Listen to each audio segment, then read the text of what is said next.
want you to. I wish somebody would just ask me, where'd y'all get those numbers from at Impact? Where'd y'all get those numbers out? Thank you. Thank you so much for asking that question. A wonderful question. Those numbers came out of some research. Somebody said, well, how did you do the research? We called some places. Now, I will tell you that that proposed budget was in an executive summary when we first launched. I will also be honest and tell you that our first Sunday we weren't doing that. The key is that we had a plan. When Olu went to the bishop and the DS and said, I'm going to plant this church, there was about a 15-page report that went before him. And so my point is there was a plan. Just didn't involve me and say, well, I love God and I love people.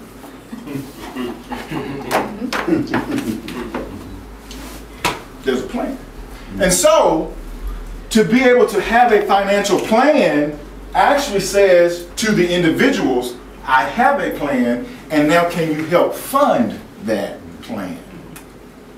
Well, what do you need? Well, I don't know what I need. I can't help you. How many times you heard that conversation?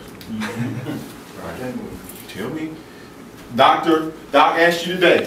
What's my man who called her? David Allen. David Allen. He called you and said, write a proposal. I need a plan.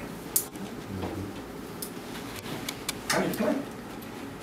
And so the push financially is to get that to this. That's the push. How do you do that? You pick up the phone and you say, here's where the work comes in, I said, you know what, we're going to have some budget templates. And all these things are available on my website. So if you lose this, that's great, that's perfect, that's absolutely go and download it. Is just blank budget templates so that I can read these, y'all can read, I hate reading to people because I think that's the stupidest thing. I'll read one. Initial staff salary is lead pastor. That was in there, and it says it was going to be subsidized, and it was. But the other things had to be, you had to have little subheadings. So I can't tell you what your subheading is. I don't know what your context is. The template I gave you said worship. It says administration, outreach, and other. You've got to think through that and have that plan. That's how people fund it. I can tell you stories after stories. Our first 6 months of our musicians were paid because we went and asked somebody because we had a plan. We had to raise that money. Somebody gave it to us. It's because we had a plan, though. I know why. One of our mentors said to us, write a letter and put on your letter your wish list. I know you've heard this stuff before.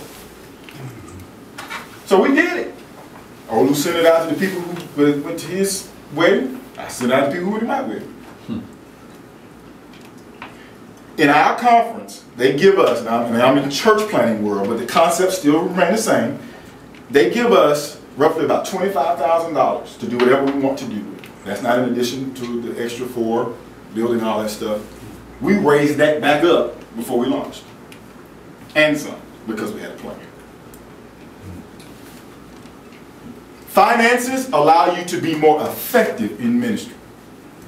You can do ministry without them. It's hard. You can do it without them. So the key is, wherever you are, if you're campus ministry, if you're on support staff, it's whatever, build your plan. Take that and put it on here. Take that and put it on here.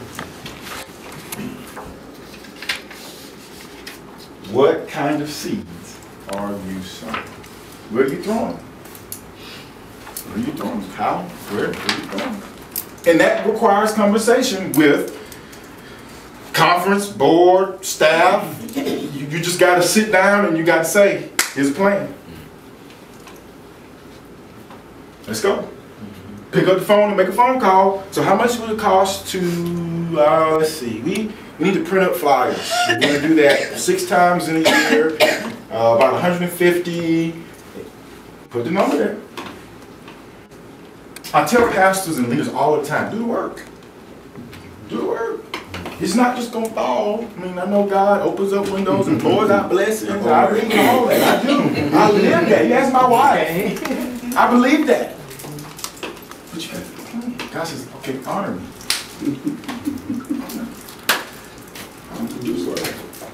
So,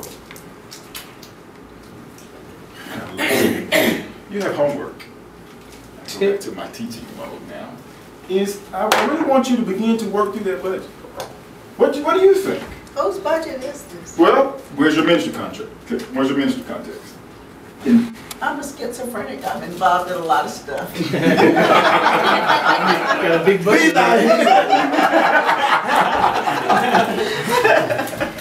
Our budget reflects our priorities. Absolutely.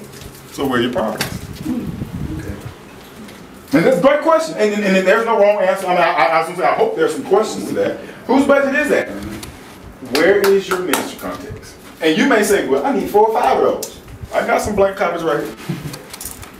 Well, seriously, I mean, I need to be intentional about what I do. It needs to make sense to me. I mean, otherwise I'll just throw something together. And if I'm going to do something like this, I'm going to give you some feedback. Right. Because I live by budget. I'm retired.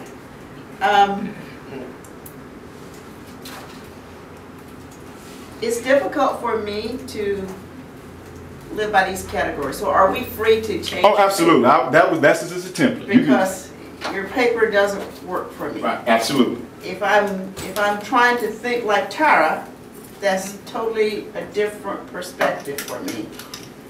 Because a good number of these people here are pulpit pastors, so they got a congregate that they can anticipate some things. Well, yeah, I'm like the people on TV. I'm on that fixed income. Right. That was a template that I created in this context. Yeah, it makes sense for what you're saying. Right. But you didn't seem to give us this is the section I want you to tell me where the money's going to come in, and then you got in the end make it go out someplace. I guess I don't see the ins and the outs. Look, Go ahead. Go ahead. okay, I was just going to say, but what you definitely bring to the table, and you don't look in the retirement category. Let me say 5 years and 1 month. All right. Okay. But you can tell us if, for benefit of campus ministry, what would more likely your age group look to fund for campus ministry? Would it be the area in marketing, in worship items, in office equipment? And that's what you really could help here in this setting. Was that what you want me to do? Well, I don't know if he wants that, but if Tara goes I think out, you got to have some clear if focus. Tara, if she goes out and talk to, let's say, the annual conference, older group, how would she make that appeal? Well, I get invited to my district superintendent's meeting to represent campus. Okay. So I do get a chance to talk about what we do. Okay. So let me put a little bit more meat on it for this specific context. Here, and this is a campus Wesley's template. I had a friend of mine who they didn't put the numbers, of course, but they listed out their subheadings. And you see here, they have a whole subset of income opportunities. I saw that. So to answer your question directly, this fits the campus ministry context. The key is the plan. Don't worry. What I was saying was I want some intentionality. If you don't like those boxes and squares, I can get you a blank sheet of paper. So if you need an income, have an income section. Okay. That template was created similar to, as you see, the other one. But this one may fit. That's why I wanted to intentionally get one that was from a campus ministry. It's a Wesley campus ministry. So, when I sit down, am I trying to help Tara figure out how she's going to achieve her purpose? Or am I strictly looking at this as a lay person saying, in my household, I'm the queen. Okay. And I got this much money to run my castle, but I also got the 90% to do the things that are my priorities. So Guess the I'm question not real is, clear. What do you mean tell you? What- Is this personal? is this a personal budget or Is the campus I ministry need to budget? know what the focus is here. Well, I think that I believe has to happen with the conversation, and because I know that you sit in your respective board, that would be a conversation that you would have with Tom. And notice we said that these are concepts Right. that were said, okay, doesn't matter where your ministry context is, and yours is specific.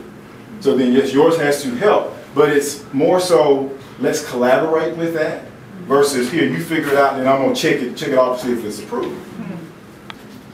$1.3 million budget is that we had to be able to say to God that we were being the best financial stewards that we could be. It wasn't gonna grow if we weren't going to do that. And there were some tough decisions that had to be made. Financially. Yes, we cared about people. We wanted people to know that they were loved and all the good stuff that ministry has in store. But God said, I need you to also honor me. That's the only way I can grow. It's the only way that financially, that's the only way you're going to grow. It's a give and take, and that was hard. I love people.